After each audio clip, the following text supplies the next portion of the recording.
Morning, everybody. We're welcome to delighted to welcome Dr. Jordy Strom to give cardiology grand rounds today. Dr. Strom received his undergraduate degree from Yale University and his medical degree from Harvard Medical School. He completed internal medicine residency training at Massachusetts General Hospital and cardiology fellowship training at Beth Israel, where he was a chief fellow and the first Smith Center research fellow. He's an associate professor of medicine, the director of the Echocardiography Echo Lab at BIDMC, and the section head of cardiovascular imaging research at the Smith Center. Jordy, thank you so much for joining us. We're really looking forward to your talk. Thank you, everybody. And it's really, this is fun because it's the home environment and home turf. And so this is actually a new talk. So you'll have to tell me how everything goes.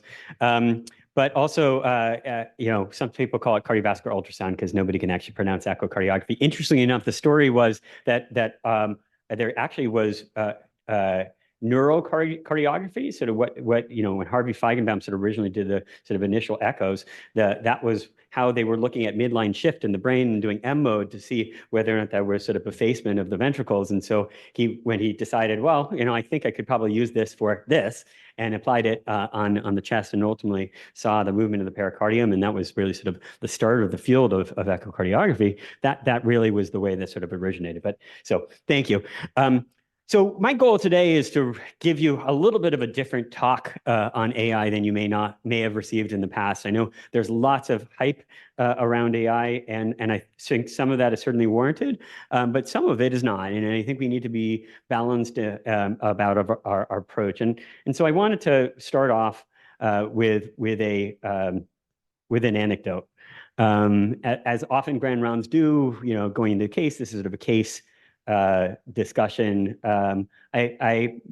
There happens to be a WhatsApp group for all the Echo Lab directors around the country, and they were talking about open evidence and this being amazing and incredible. And for those who are sort of new to it, open evidence is a LLM. It's a large language model similar to ChatGPT, but it's been trained on guidelines, on if Rishi were in the room, on all of Rishi's papers and New England Journal and JAMA, et cetera. And so, really supposed to be sort of the harbinger of it. And so naturally, in a curious academic, I played with it. I got online and I said, well, who is Jordan Strom? You know what? You get online, you go and you Google yourself for the very first time, right? So I figured, well, maybe I can Google or AI myself and see what ultimately ends up coming up.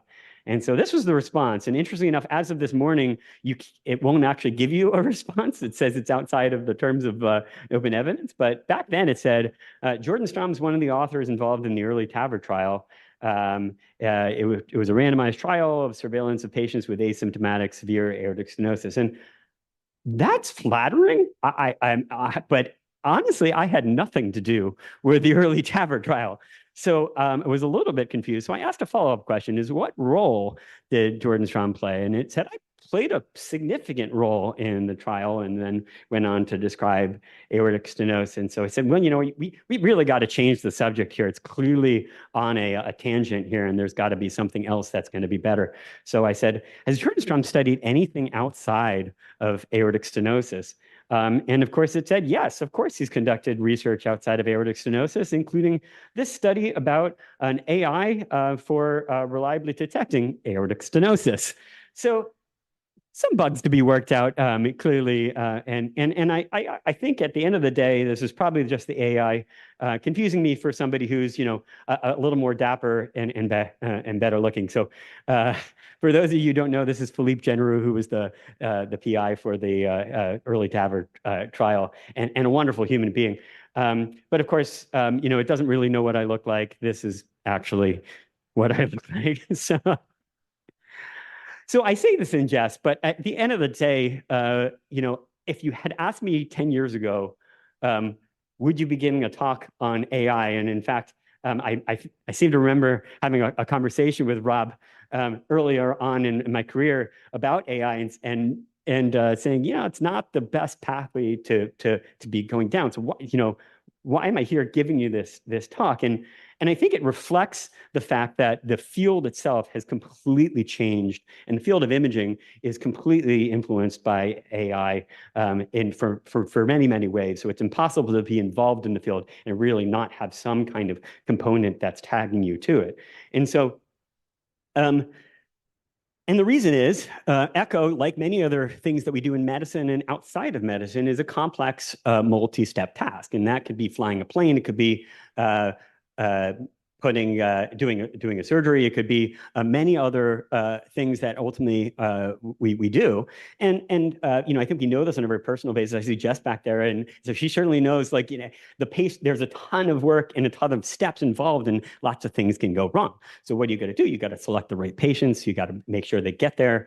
You've got to choose the right modality. Within echo, there's lots of different modalities: TEE, stress, transthoracic. You got to acquire the images. You got to acquire the right images. You got to review all those sequences, all the different types of sequences that we now have available and are continuing to build, 3D and contrast and strain. You got to then take all those multiple measurements performed and integrate those into a report, a summative report, and communicate that to the referring. And that's a long, tall order. And so at the end of the day, mistakes are really common. And this is work that we did with our prior technical director, Sarah Fostello, who led this. This was actually the Haluska Award finalist, looking at types of errors that occur in the Echo Lab. And 10% of all studies had at least one error in omission and commission. Now, these are small things. These are process errors, things like not having an ICD-10 code or missing the type of machine, et cetera. These are not classification errors, but of course, we can make those types of errors too. It's not as easily quantifiable. And so errors in general are extremely common. And this is not because we have bad sonographers. We have some of the best. And so when we think about this writ large, this is a massive problem. And we know that diagnostic errors in general contribute to about 25% of all medical errors total. And the reason I mention this all is AI is already everywhere. It's everywhere, perfused in our society. It's perfused in what we do in medicine nowadays as well. So when you open up our GE viewpoint and you go to calculate your global longitudinal strain, that's AI. It's using that to detect view classification. It's doing the automated border calculation for you. It's segmenting the left ventricle and producing estimates of EF and global longitudinal strain, et cetera. This is moving more and more towards a field where we have automated measurements that are trained on thousands and thousands of images to be able to try to automate the actual measurement process. And then, more and more, we're moving towards acquisition guidance. There are technologies that are now available, several of them, that are trained on slight tilts and variations in the ultrasound probe and can tell you exactly how to acquire an image, even if you're a relative novice. And we can, of course, use NLP and language models to improve and write our reports. There's an organization called Ligence out of I think it's Belgium that is creating or has created a reporting system that integrates the images and automatically gives you a report out of that. And we can also use this to help prioritize which studies we should focus on or not. So these are already things that are in care. There's a lot more coming down the pathway, however, things like detection of diastolic dysfunction. What is that? I as an Echo Lab director, have trouble figuring out whether or not somebody has diastolic dysfunction. So I think if that's the case, then a lot of others do as well, and that's certainly reflected in what we see in the data. Things like disease detection. Can we go directly beyond the actual surrogate data to the source itself and say, does somebody have HCM, amyloid constriction, pericardial constriction, MR? All of these have been studied thus far. Wall motion analysis, tough thing to study because what's your gold standard? But it is a really tough thing. But all automated detection of wall motion on echo has been studied and is coming down in the commercial pathway. And then contrast algorithms, and I'll talk about that too. Future uses, there's lots of these, and we'll talk much more about this, but prognostication, you could use it for disease symptom clustering. I don't go to the extremes that some of my colleagues do, but saying that, we're going to use a classifier that says you input your symptoms like a WebMD, and it's tells you which specialist to see. I think that's a little far-fetched at this point in time, but we are getting to the point where maybe we can use some of the symptom clustering to be able to help identify potential differentials that may not be considered at a given time. And then scalability. I mean, this is huge in terms of access. We'll talk about wearables and exercise response and tissue texture in a bit. So I think the first thing is why do we need AI, or do we need AI? And this is where it comes down to the assumptions that we make when we do sort of the basic models and statistics. And so the classic regression model is simply what we'll call ordinary least squares regression. It assumes a linear relationship between the variables and their outcomes. You're essentially putting a line in and saying this is this linear relationship. And that is true in a lot of cases. Thankfully, in medicine, there's a lot of things that, in fact, are, if not most, are sort of linearly related. But what happens if that relationship is nonlinear? What if in fact, it's not even just cubic or quadratic, but there's some function that is completely not linear? And that's certainly the case with things like sound and video and text, which may have other really higher level features. What happens in the modern day when we have more columns than you have rows in your data set?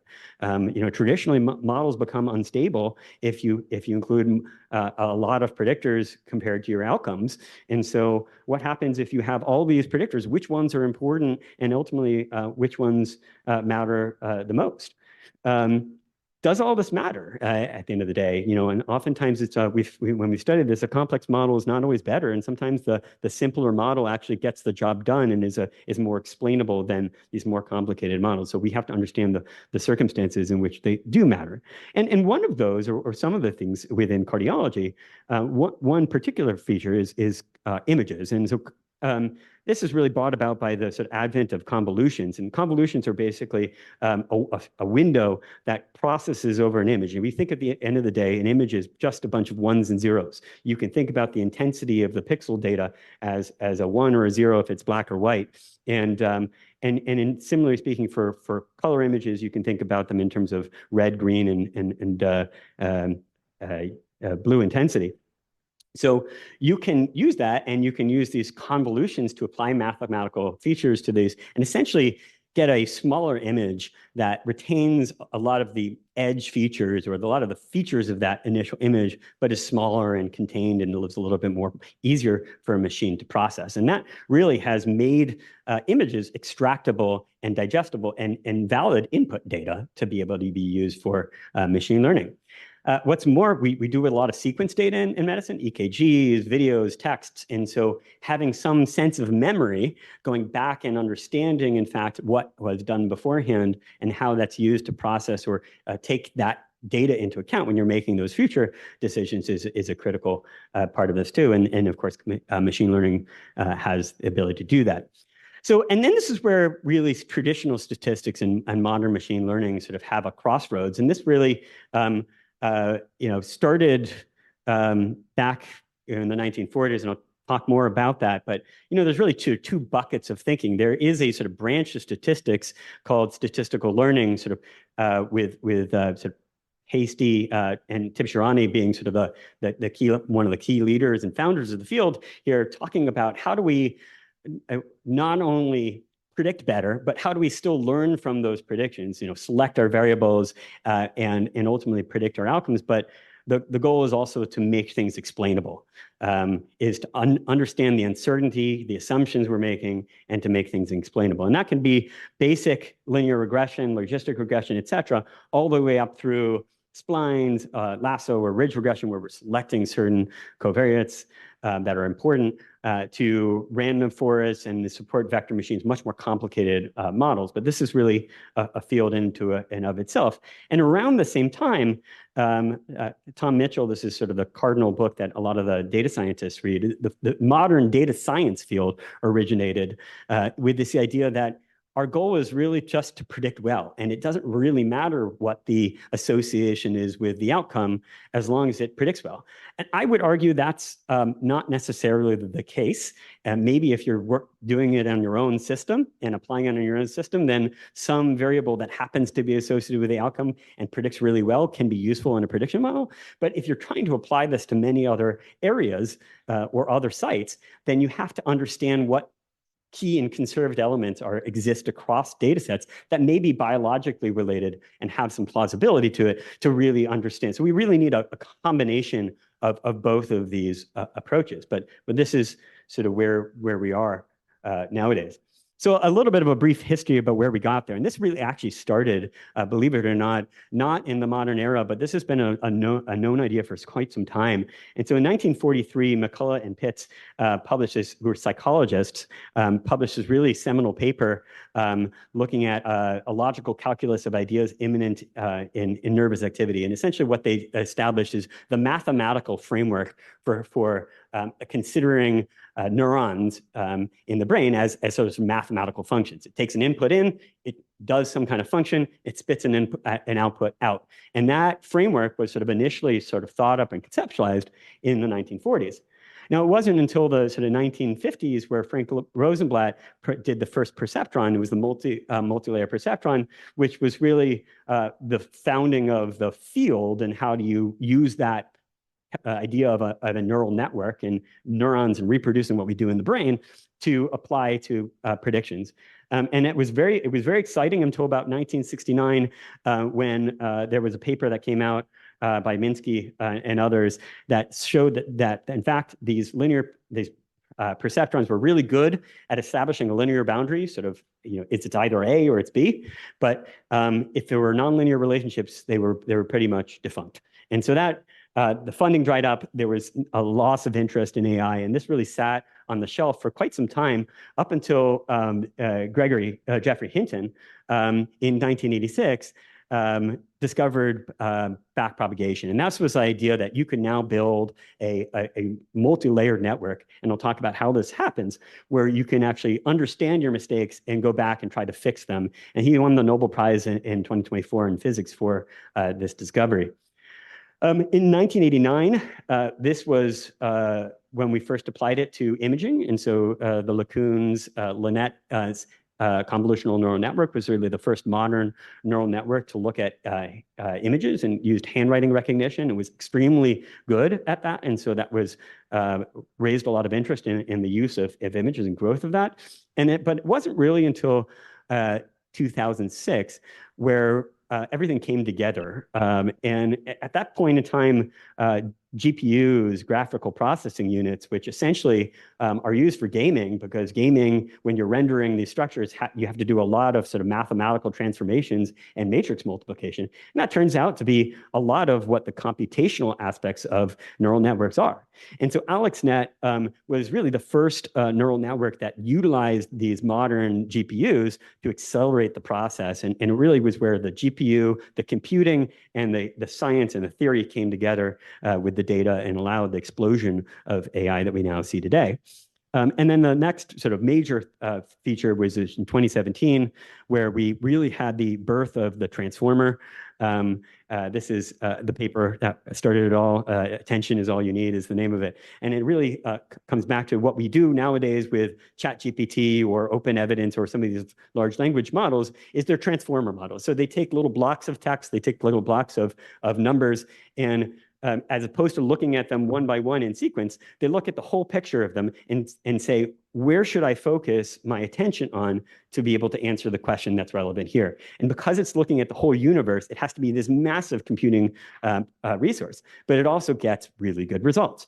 And so that's sort of how this has progressed up into sort of the modern era. But the fundamentals were there, and the fundamentals are there as really inherent in this neural network. And I want to demystify this a little bit because at the end of the day, this is just logistic regression. It's fancy logistic regression.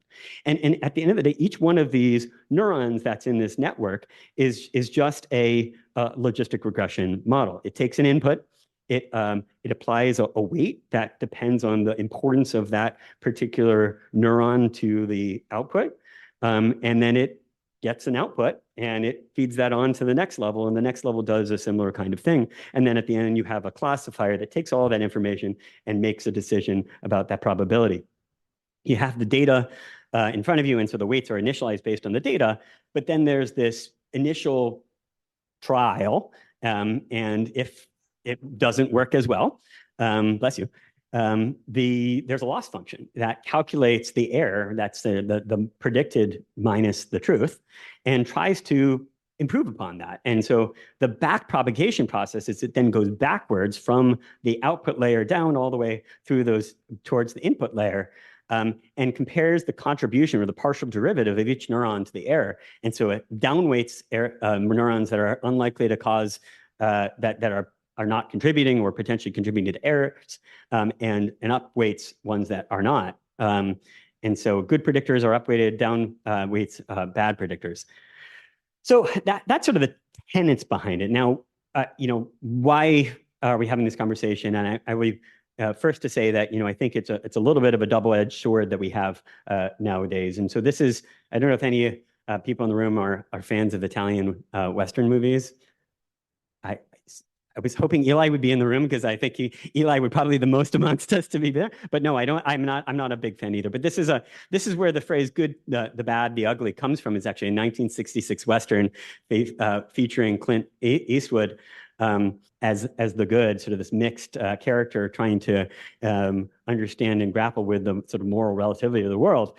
And of course, it's in Italian. So we're going to go through each one of these, the good, the bad, and the ugly. And so the first one to start with is what can it do, and what and we know AI can reduce variability and shorten exams. And so this is a paper by Roberto Lang, who looked at applying automated measurements and inter-observer variability and looking at inter-observer variability to echo. And he showed that, in fact, not only do you have markedly less inter-observer variability, but in fact, actually, the interpretation took about 41% less time to do so in terms of expert readers.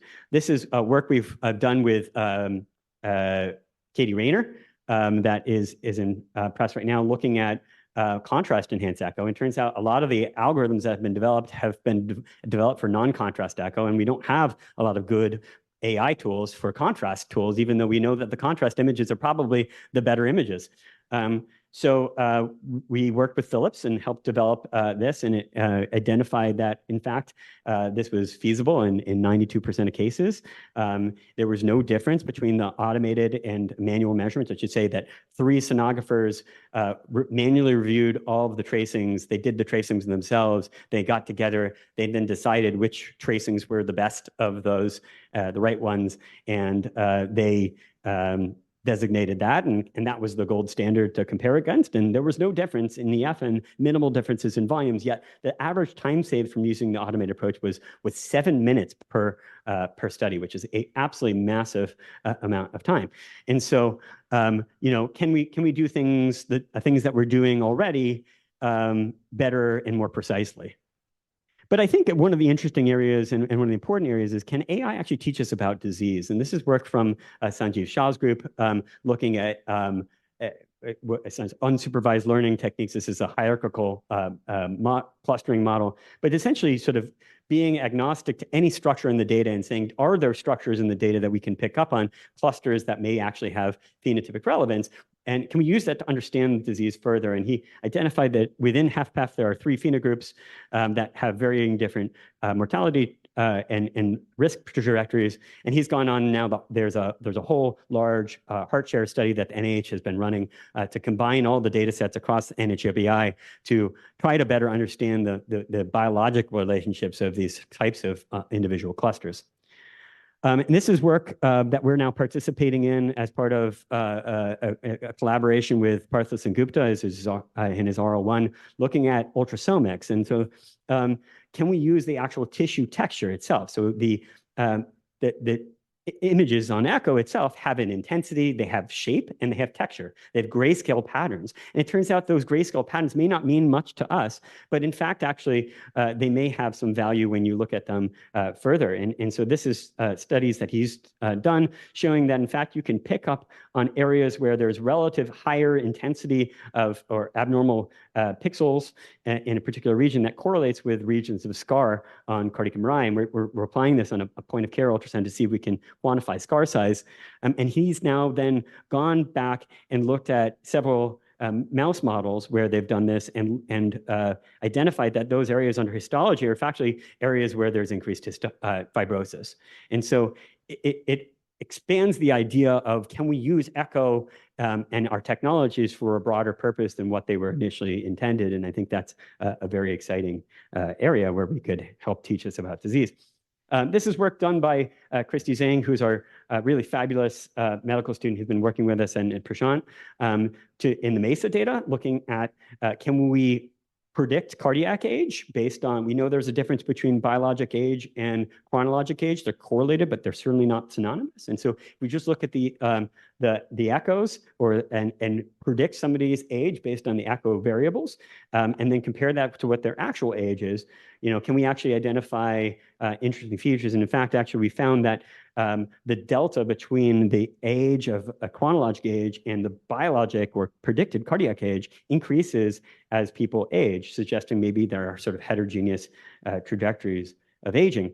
And then this is a paper that was just published by Aaron Troy, where he took the initial cardiovascular health study cohort, which the Fried frailty definition was sort of really originated from, and said, can we identify variables that are more related with frailty than age? What is it about frailty that ultimately confers risk? If you're a 50-year-old and you have frailty, you look similar to a 90-year-old that has frailty. And so is there something biological that we can understand? And the first way to do that is we have to separate out the proportion or the aspects and the correlation with age, which is hard to do because they're very correlated. So he identified that in this particular study, he created an age-dependent or age-less dependent frailty risk score that was less correlated with age than the Fried Frailty Index, but improved mortality prediction within age strata compared to the original Fried definition. And so, while this requires a lot of biologic validation, I think it's an interesting idea that maybe there are different approaches to how do we understand the process of aging. And of course, AI can improve access to imaging. We are very blessed here to have lots and lots of imaging in our building and right around the corner, but lots of areas in the country don't have that. And this is great work just published by the very own Nick Specco.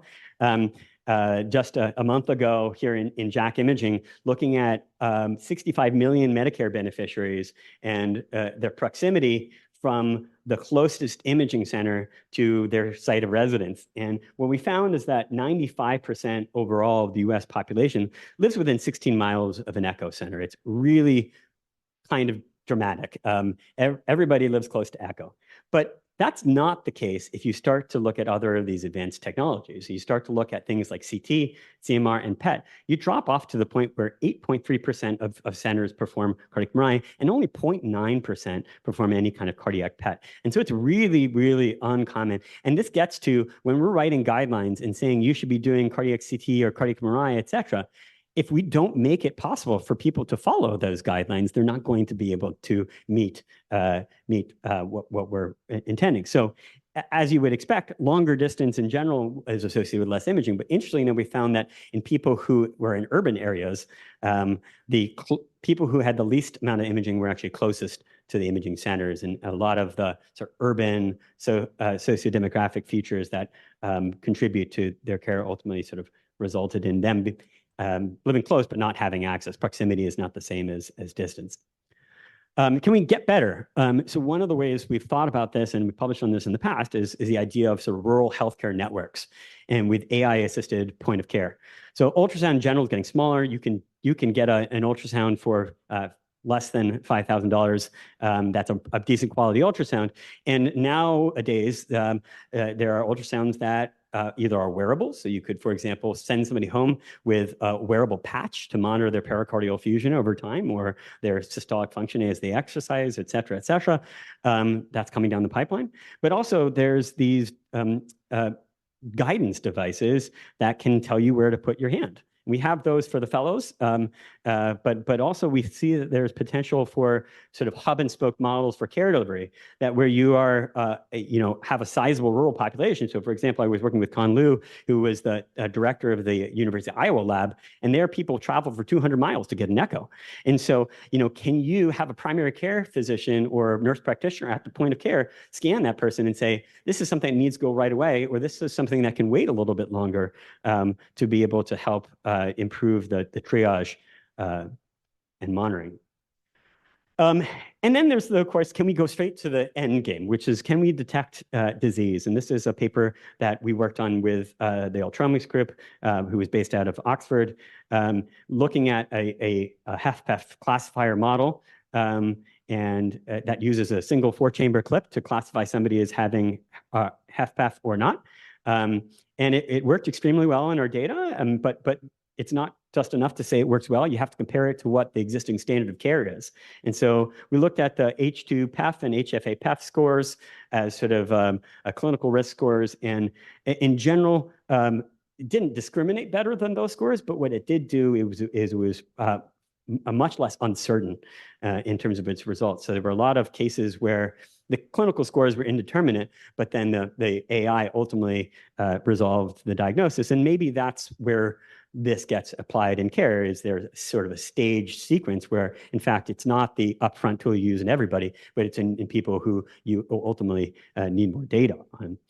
And then we've taken this a step further and have applied this to look at amyloidosis, and it works extraordinarily well. This is a paper Jeremy Slivnik led with the Ultromics model looking at the detection of amyloidosis, and it was not only worked extremely well in detecting amyloid overall, but also even in the subset that got a PYP and had a positive PYP scan.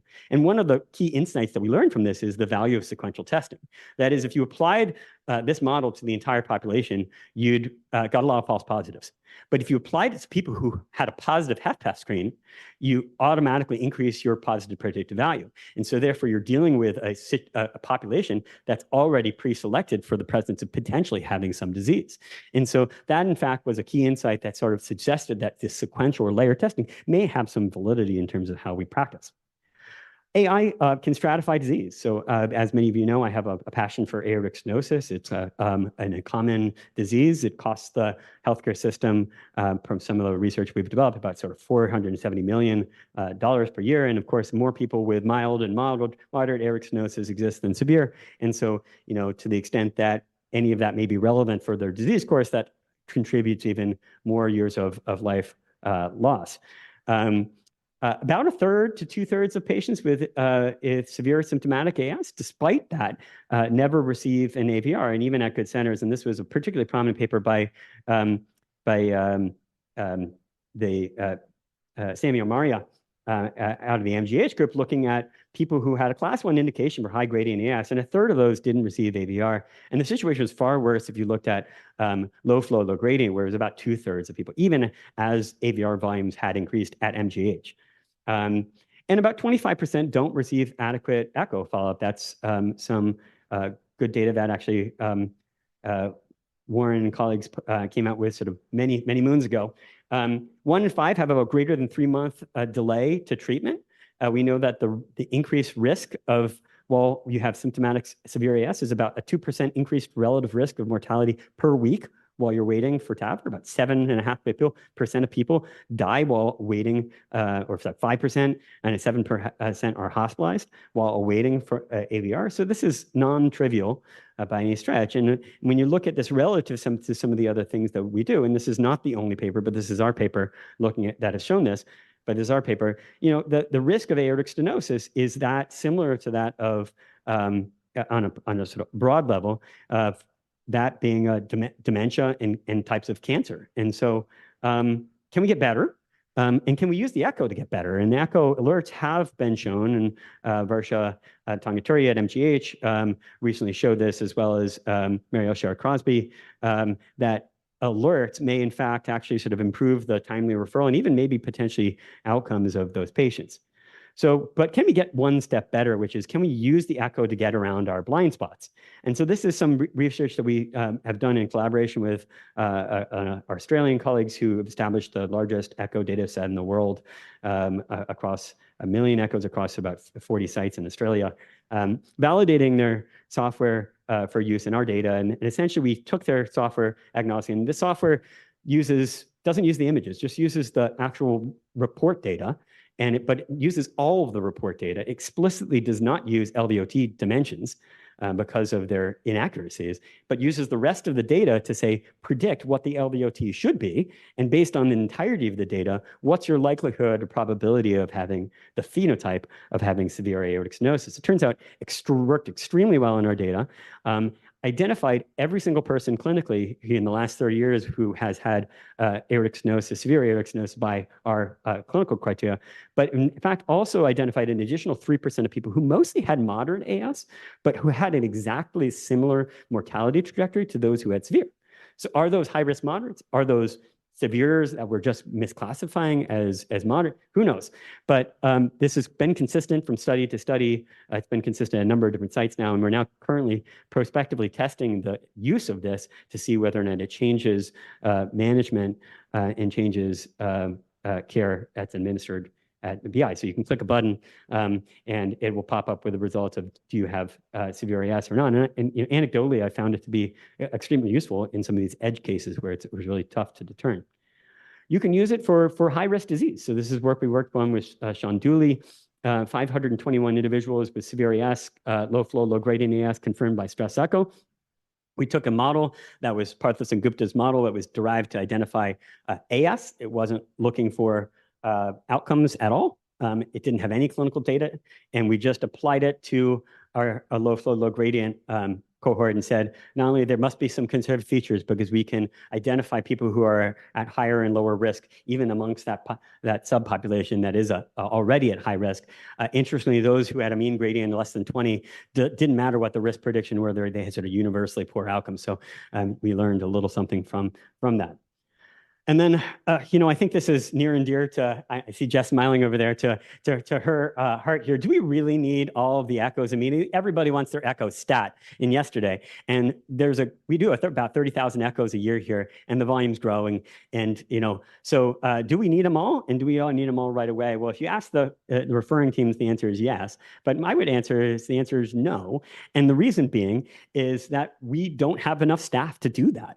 So with COVID-19, there was a great retirement across a number of different fields, as I think many people know, but that was particularly marked with sonographers, who it's a very cardiac sonographers, where there's a very sort of rigorous job, to say the least.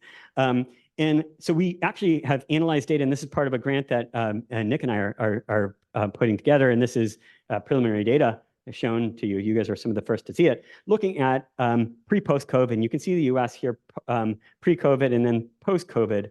And this is the data from ARDMS, which is one of the major accreditors of sonographers. We're getting the data from the other major accreditor to combine this and look at this. But you can see this is about 80 to 90% probably of the sonographer credentialing in the country.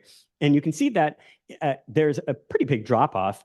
But the drop-off is bigger in New England. It's about 24% increase in retirements versus new certifications coming in New England versus 7% in the rest of the country. And that really preceded COVID. Here you can see New England in the red bar and the rest of the country in the blue. And so that preceded COVID, but it continues to grow and continues to worsen as time again. And this has been backed up by surveys that have been done on a national basis by ASE and others as well. So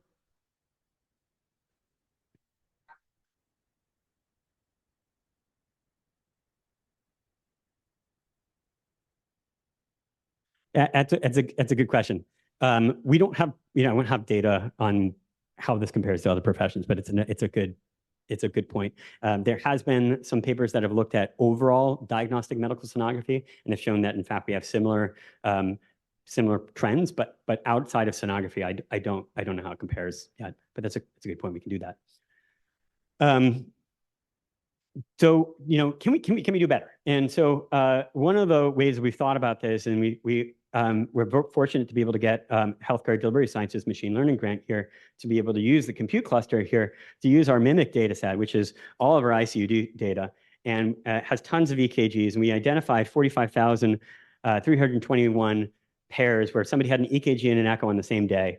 And what we wanted to say is, can you use the EKG to be able to detect actionable pathology on the echo? Things like low EF, things like wall motion abnormalities, new wall motion, things like aortic dissection, things you would do something differently in taking care of the patient based on that. And so we ran it through a neural network, and this is the ResNet neural network that we utilized for this. And this is the attentional maps looking at the parts of the EKG that it tends to focus on. You can see that, well, this is a little bit hard to parse out. The darker areas are the areas where it's focusing more. So early on in the EKG, it focuses on sort of the P wave. And then as it goes through the sequence, it starts to focus on the QRS complex. So it's not focusing on some random area of the diastolic interval. This is focusing on theoretically some valid areas. Had a pretty good performance here. So AUC of 0.85 at our site, 85% specificity, 67% sensitivity to detect actionable pathology. But of course, that's not going to cut it because you can't have that much of a gap. And so we did apply this to an external validation cohort by Pierre Elias and his group at Cornell, and accuracy was still pretty high, specificity very high. They had some different definitions, et cetera. So the sensitivity was very poor in that group, and we're going to go back and try to tweak to make sure the data are apples to apples comparison. But even still, if we used a more conservative threshold of about 0.098 to call positive, that gives us a sensitivity about 96% and a negative predictive value about 95%. So these are patients who, and the risk of a false positive is very low. These are patients who are already scheduled for echo. And so the question is, can we use this to be able to say, these are echoes that maybe should be a little bit deprioritized. These are echoes that should be prioritized in the grand scheme of things going forward. So more to come. It's work we've done with in collaboration with the Anumana group out of Mayo, and Peter Noseworthy at the lead, also in collaboration with John Wax, who's been extraordinarily helpful here, looking at a multi-site external validation of their AI algorithm to detect low ejection fraction, and it turns out to work extraordinarily well. And this is now coming out in JACC Advances and should be FDA approved as a product fairly soon. But there certainly are some features that you can use to be able to discern these different sort of groups on EKG as well. All right, so it can do a lot of things. You've heard a lot of lectures on that. I'm not going to belabor the point. What about the bad stuff? So one of the areas is that really AI has exceeded, I've talked to you about curated cases where ultimately there's a lot of thought put into what goes into those cases and publish in good validation data. But a lot of what's being out there is not that great.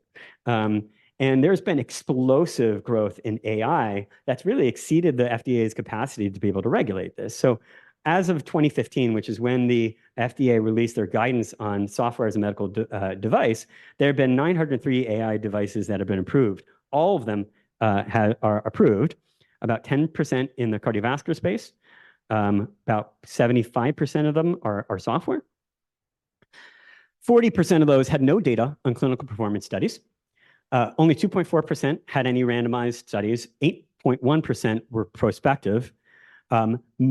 Almost all of these were approved through a 510K route, which means that it just has to show substantial equivalence to a predicate, which, by the way, most people use a 1970s cancer detection algorithm using X-rays as their predicate. And so is that really a true predicate? Most have been approved under that route. About 5% already recalled.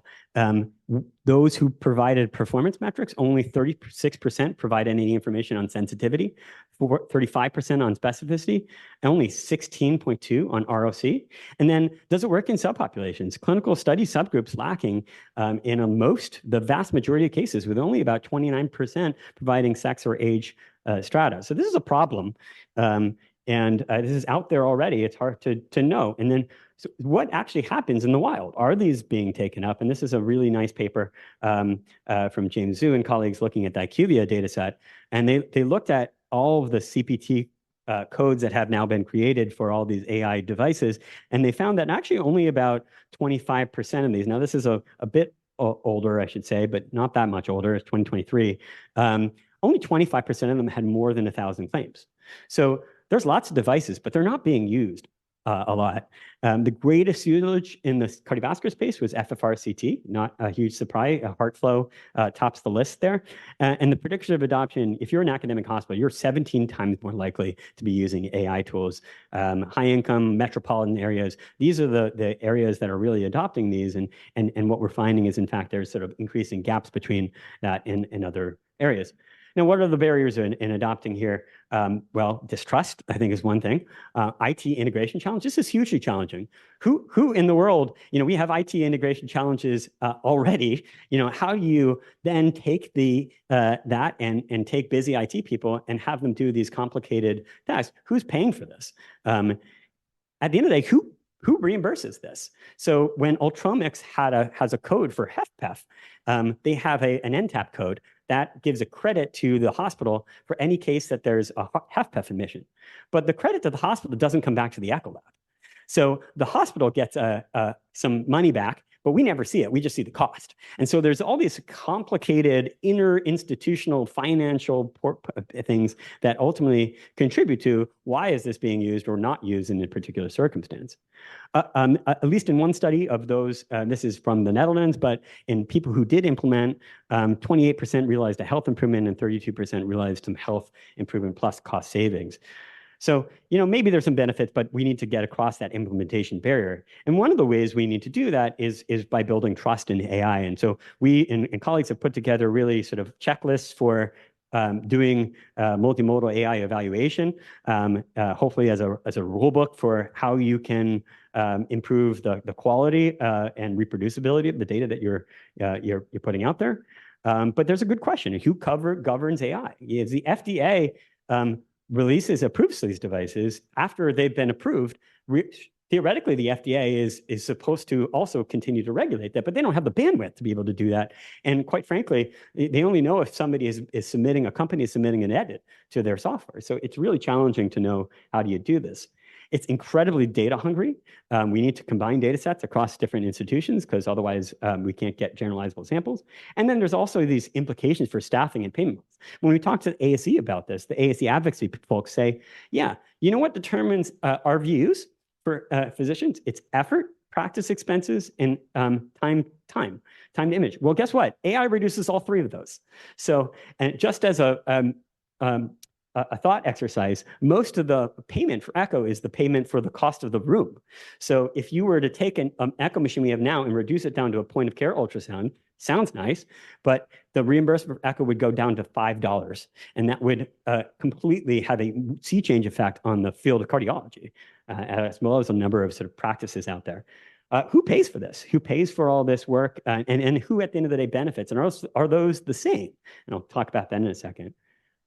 Availability gold standard. We oftentimes, and this has come up with MR, for example, mitral regurgitation. What is the gold standard for mitral regurgitation? We can't do an ex vivo evaluation of MR severity per se. So how do we quantify it? What's the way in which we can really train? What are we training against? And this is the case with wall motion abnormalities, where we know that wall motion abnormalities are kind of crappy. There's moderate inter-observer variability from physician to physician. So as is. So are we training on an imperfect system? And if you train on people who have cath results, well, that's a referral population. That's a biased selected population. So we have to be thoughtful in what we choose as our gold standards.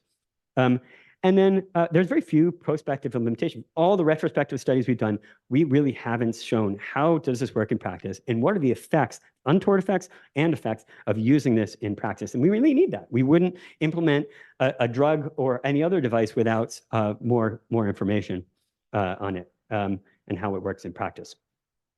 Part of the issue we've come across in trying to integrate this with echocardiography is that it really is the Tower of Babel out there. So we put together some work here. Cynthia Taubes really led the effort here, looking at 114 practice guidelines, 7 cardiovascular societies over a 6-year time span.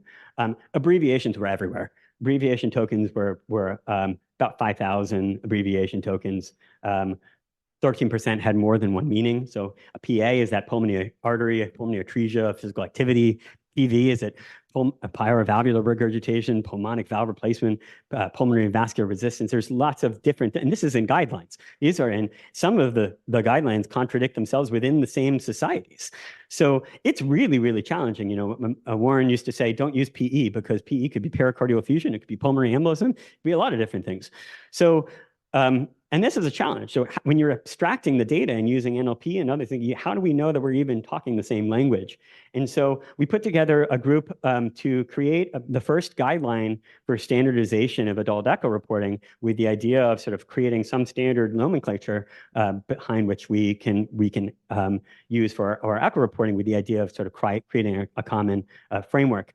And then Rima Anand and Ted Abraham and others and us have put together also a sort of a position statement on how we can also design our tools better. You know, we have all these challenges in abstracting data in the AI world. There's all these things like burnt in images, which are in fact actually part of the pixel data. And so you have to crop out those areas of the screen in order to protect from PHI. Well, that would be easy enough to just layer on, and you could just eliminate that immediately if it were set up as such. And there's a lot of things like the DICOM metadata, the PHI is not really set up to be easy to share. And so there are some solutions from a technical standpoint. And we need this because models are fragile. And this is where models fail. And so anybody have a Tesla here? It's okay, you don't have to raise your hand. I know you don't like Elon. This is actually, you may be careful about the artificial driving here. So this was a study that was done where they took a speed sign and put some electrical tape over it to create a little bit of a longer 3. Now, you and I look at that and you say, oh, that's obviously a 3. But in fact, the model looked at that and it saw that this was an 8 instead of a 3, and in fact, sped up when it hit the sign. And so these are the real challenges. Models are, at the end of the day, not truth engines. They're probabilistic pattern matchers. And so you can have all these hallucinations because it thinks of things that happen to be the case but are not the case.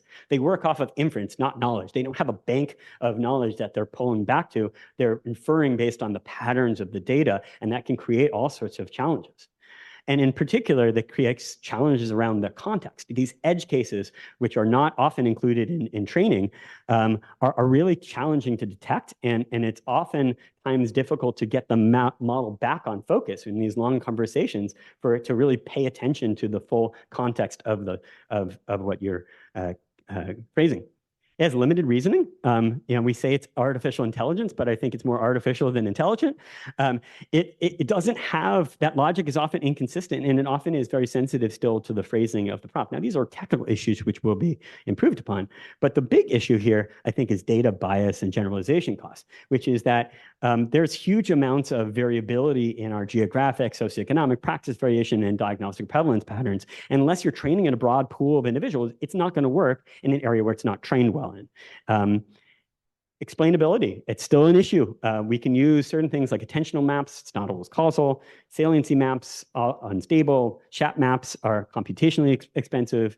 The explanations can be misleading if the model itself is biased. So we still have issues in terms of taking those results and making them explainable. And then the question comes up is, you know, who benefits?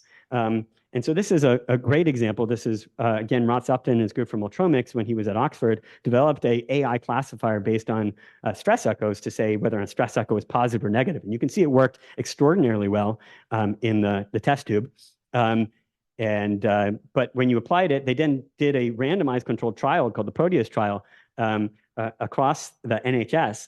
20 centers in the UK randomized to an AI augmented decision versus standard care. The endpoint was appropriate referral for angiography, and it didn't meet its non-inferiority endpoint.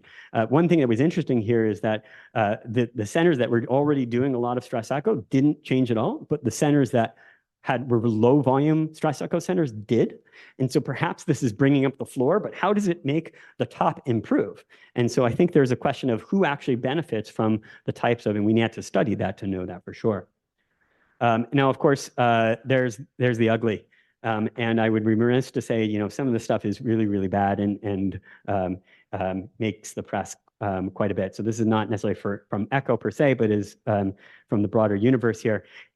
This is a paper in Nature Medicine where there was a PCP and dermatologist asked to review 364 skin images for 46 skin diseases. Both were less accurate for or darker skin, but after the AI diagnosis, the overall accuracy increased, but so did the bias and predilection to misclassify dark skin. This is another paper looking at facial recognition, showing that Black women of 18 to 30 years old are the demographic with the poorest facial recognition accuracy. And when this really gets bad, this is an AI robot that was designed to designate which facial blocks were criminals, and unfortunately consistently labeled blocks of individuals with Black faces as criminals more frequently. This is really, really problematic. And as we know from our experiences with our sort of prioritization algorithms, workday prioritization algorithms. AI is not perfect and can create all sorts of biases in the data. Racism in AI, and this has, of course, made the press quite a bit. And, naturally, this is when the robot doesn't see dark skin, this has made national and international news. Rite Aid's AI facial recognition software would wrongly tag people of color as shoplifters, and ultimately there was a large suit that they settled accordingly. Facial recognition is accurate if you're a white guy. Who's making sure that these machines aren't racist? And then it's just really bad, but some time ago, Google's photo app, if you looked up gorillas, it would show pictures of Black individuals. And now to this day, if you look up pictures of gorillas, it will not give you pictures of gorillas because they don't want to make that same mistake. But I think that's just shows how bad this can get when it's done in a very poor and poorly executed fashion. At the same time, there's another edge to this, which is, can we use certain things like large language models to actually promote and support health equity? And this is a paper showing that, in fact, actually, you can use such methods to try to improve access to health information in places where there may not be as many clinicians. You can use it to help remind people and help navigators to get people into care and overcome some of the deficits. And actually, at the end of the day, if you're protocolizing decisions based on sort of AI, you can in fact actually make decisions that may not have the same sort of cognitive biases if it's done in the right kind of way. Who owns these data? So this is Clearview AI, use your face. Now you may get a stake in the company with a class action lawsuit. I mentioned this earlier, but who regulates this use post approval? What are those standards? There's quite frankly, we're still at the early stage of this. And what I have called commercial bias is, I think, a very real thing, which is what gets adopted and used in practice is what's getting pushed from companies that are bringing products to market. And so at the end of the day, there is a bias in what we end up using based on the financial incentives that are already built into the system, and that may not be financial incentives that are benefiting us or our patients. Who owns the data? Is it the patient that owns the data? Is it the healthcare system that owns the data? There are systems that are set up now. The Mayo, John Hamlaka, who left here and now went to Mayo, has a system set up where they will allow you to sort of purchase parts of the Mayo data for training and accuracy purpose. They will even do that so far as there's a sort of cloud-based service they developed where you can test your AI system in the Mayo system, and if it works, they'll give you the results, and if it works really well, then they'll deploy it across Mayo. And so a lot of companies want to use this as sort of a benchmark for performance, and but who owns those data, and what is its core value at the end of the day? What at the end of the day, data entry errors? We've gone through this when we've tried to do report data, et cetera, and we get these sort of abnormal or high weights and things like that. And where is the line of this is clearly a data entry error to this is probably just a very large human come into play? And so there are limits of physiology, but where that lies is unclear. And we've had some fun exercises looking at the Guinness Book of World Records to try to identify where those are. And then what's the liability for physicians and organizations? I can tell you the answer to that is if an AI makes a designation that is wrong, and you as a physician follow that recommendation and harm is caused to the patient, that's considered negligence, and you are liable as a physician, and potentially the organization is liable. So there are some real challenges for how the existing legal structure and how we really think about this going forward. And then what about the raw computing power? I mean, of course, there's huge amounts of economic costs in building these huge centers, but also environmental costs. They're just read on the news recently that Reno, Nevada is building a data center that is larger than the actual city of Reno, Nevada, right outside of it, and is going to use a lot of the water in that desert state, and a lot of the question in terms of cooling it. And one of the questions, the environmental impact of all of this going forward. So some future directions that we're working on. I've been lucky to spearhead the creation of the Image Guide Echo Registry through the AAC, and this is really an attempt to try to build generalizable multi-center image data sets that we can use for research, but also to help improve quality, to use as digital disease repositories for education, for AI algorithm verification as sort of benchmarking. It's meant to be vendor neutral, generalizable, and accelerate the process of getting good quality data, but also develop national quality standards for imaging. And the idea is moving towards a model of continuous quality accreditation. And this is where we are right now. And so we have about 680,000 studies. We have geographic representation across the US. And building from there, we're starting an image pilot this year. It's going to actually be starting here, but expanding to Penn and then other sites to see if we can incorporate the images as well as the report data. And you'll get a dashboard that says where you are relative to the national aggregated standards on sort of quality metrics that we can visualize in a real time by sonographer, by year, by month, et cetera. And that can really help us, I think, move forward as a field. And last couple points, I just want to say, can we also use this to help understand what is normal? And this is particularly came up recently because, as some of you know, I've been very greatly privileged to be part of a group that's now updating the chamber quantification guidelines for the American Society of Echo and the European Society for Cardiovascular Imaging. And so that's creating the next sort of set of rules about what do we classify as normal or abnormal. And I've always said that that's the most difficult thing we do on echo is give people a disease moniker and label, because it leads to cascade testing. So what's the problem is that we typically think in sort of this frequentist model of statistics. Now, if we take a bell curve and we take a normal population, we look at 95% of the population is going to be within two standard deviations on either side of the mean. The people on the edges we're calling as abnormal. But by definition, because we've included them in that cohort, they are normal people. They just are the extremes. And so are we misclassifying or miscalling normal individuals as abnormal? And so can we do better? And so one of the questions we came up with was, well, can we actually use a Bayesian model, sort of more of a predictive, instead of thinking about this as the frequency, but thinking about it as the prior probability and post probability.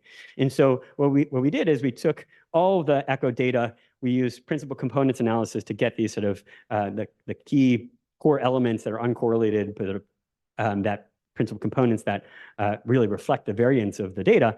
And then we said, based on this, these principal components, what is your likelihood of being abnormal, your predicted likelihood of being abnormal? And that creates a little bell curve, and you can see here the normals and the abnormals.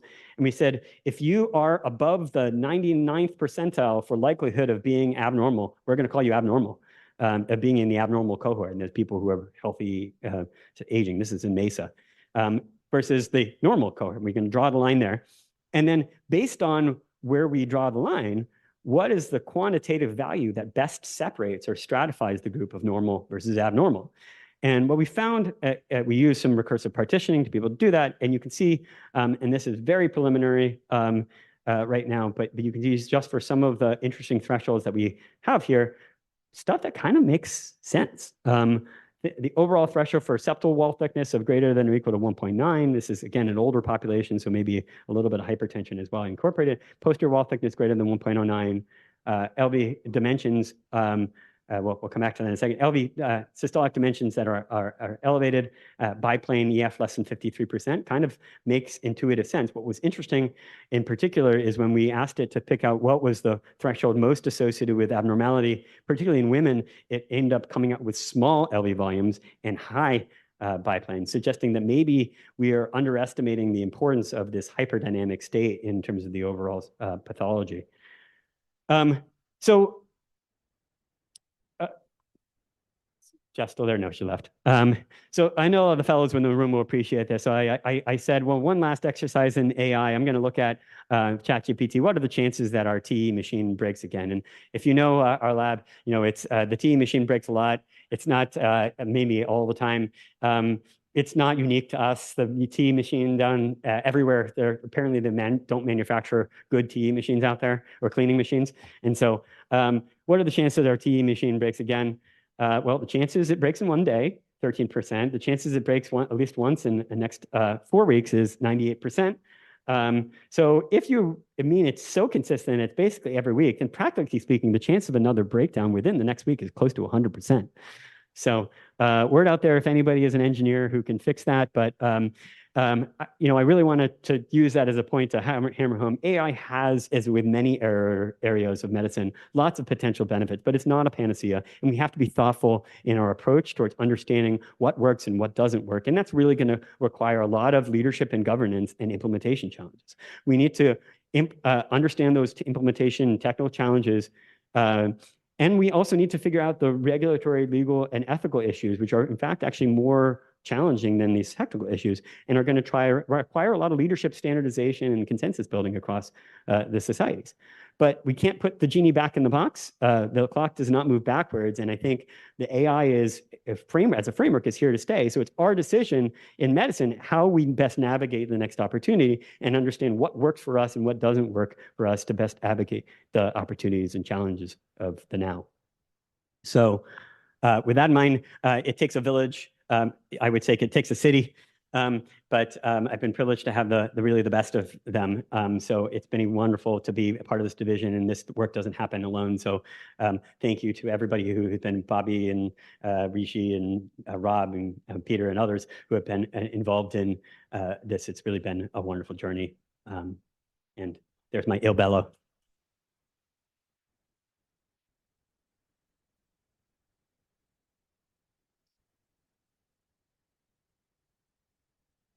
Sorry if you have to run. Jason.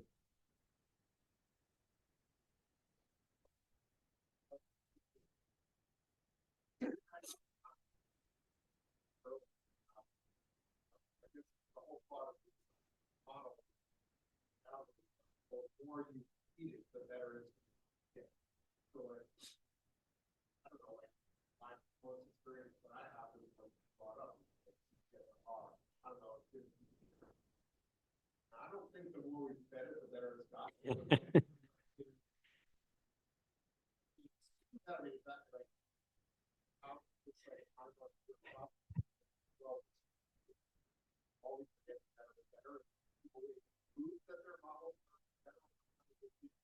Yeah, they can prove that their models are better. Whether or not they do is a different story. I mean, is there incentive for them to be able to do that accordingly?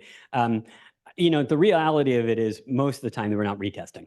And so something gets approved, maybe there's some iteration to it, but unless it's substantial iteration, it's not needing to undergo retesting.